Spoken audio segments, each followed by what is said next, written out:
Bugün sizə təmirdə olan mənzilin tavanını göstərəcəm.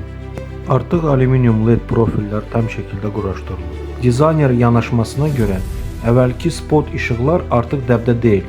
Onların yerini LED lentlər alır. Hal-hazırda trend budur. Mən hər metr üçün 25 watt gücündə 24 voltluq LED lenti seçdim və ona uyğun 300 wattlıq transformator aldım. Dizayner layihələrində LED profilin yerini göstərir. Amma mən hələ elə bir dizayner görmədim ki, transformatorların tavanda harda yerləşdiyini də göstərsin. Axı əsas sual budur. Transformatoru hara gizlətmək olar?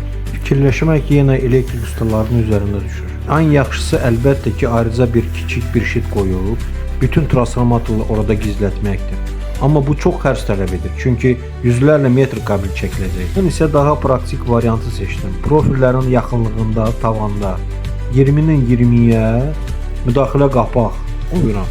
Belə bir müdaxilə qapaq çox gözə də dəymir. Ən əsası odur ki, transformator yananda çox rahat şəkildə dəyişmək olur. Bax belə, bugünkü işim də bu oldu. Bəyənməyi və abunə olmağı unutmayın.